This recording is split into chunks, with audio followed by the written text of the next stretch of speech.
Il est possible, d'après les Écritures même, d'édifier deux doctrines de la sanctification qui s'excluraient mutuellement.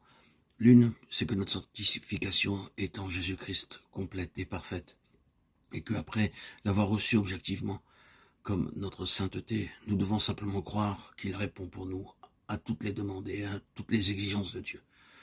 Nous ne sommes pas saints nous-mêmes, et si nous nous préoccupons intensément de cette question de sainteté personnelle, cela ne peut qu'être contraire à la foi et devenir une introspection ou une subjectivité malsaine.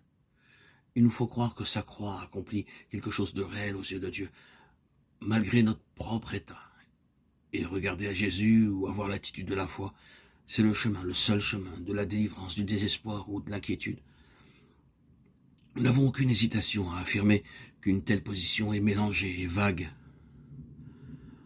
Elle emploie certaines vérités glorieuses pour voiler d'autres vérités également glorieuses. C'est une position qui oblige nécessairement ceux qui la soutiennent à rester toujours sur leur garde, de peur que leur défense ne soit renversée.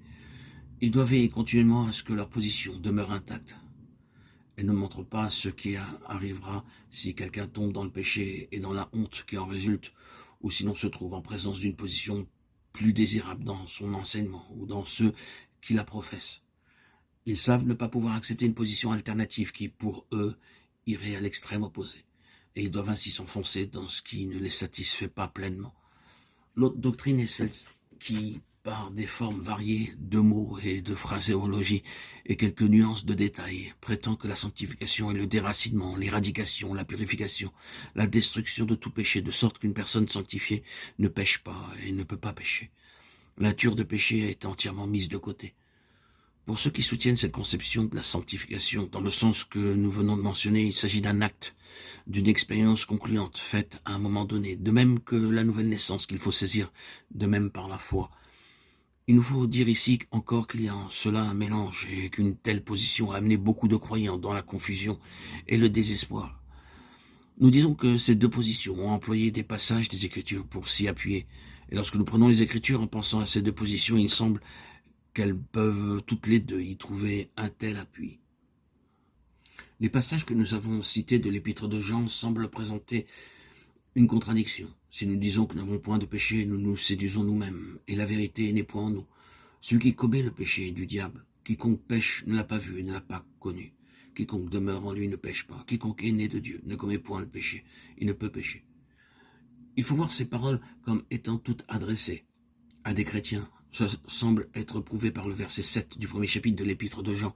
Si nous marchons dans la lumière, le sang de Jésus, son Fils, nous purifie de tout péché. Nous avons ici le temps présent, actif. Voici donc quelle est la position. Un enfant de Dieu doit marcher dans la lumière, confesser ses péchés, reconnaître son état de péché. Et, lorsqu'il le fait, le sang continue à le purifier. En même temps, ce qui commet le péché est du diable, et quiconque pêche ne l'a pas vu et ne l'a pas connu. Et cependant encore, en même temps, quiconque est né de Dieu ne commet point de péché. Il ne peut pécher. La manière habituelle de triompher de ce dilemme apparent, c'est de corriger la traduction, et cela est certainement une aide, mais cela ne saurait nous donner le sens réel. Cherchons donc la lumière dont nous avons besoin en essayant de retraduire ces passages plus exactement et plus littéralement. Le lecteur comprendra qu'un même mot français est employé quelquefois pour traduire la pensée de plusieurs mots grecs, et certains mots grecs ont un sens plus profond que le mot français qui les rend.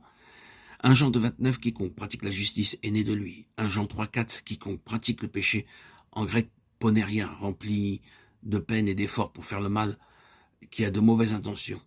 Matthieu 12,39, Luc 11,29, qui pratique aussi l'iniquité. 1 Jean 3,6, quiconque demeure en lui ne s'écarte pas du droit chemin. En grec, ne pêche pas, amartano, manque le but ou le bon chemin. Ou bien, quiconque demeure en lui ne manque pas le but. Celui qui pratique la justice est juste, 1 Jean 3,7. Quiconque est né de Dieu ne pratique pas le péché, ne manque pas le but, parce que la semence de Dieu demeure en lui. Il ne peut pécher. Il ne peut pratiquer le péché, car c'est une aberration morale. 1 Jean 3,9. L'aide qui nous est donnée par la connaissance des termes qui sont réellement employés se trouve principalement dans le mot pratique, qui représente à la fois une marche habituelle et une action présente, toujours présente. Mais tout cela ne résout pas le problème. C'est pourquoi nous comprenons que la clé de ce dilemme est la différence qui existe entre l'âme et l'esprit. Nous avons dit que ce qui est commencé dans la régénération se continue dans la sanctification. L'expiation se transforme en une puissance de sanctification de cette manière. Il y a dans l'esprit né de nouveau une recherche de sainteté aussi bien qu'un désir nouveau du Seigneur. Lorsque l'esprit est renouvelé et vivifié, quelque chose se produit. L'esprit lui-même est ce qui dans l'homme est l'image ou la ressemblance de Dieu. Esprit.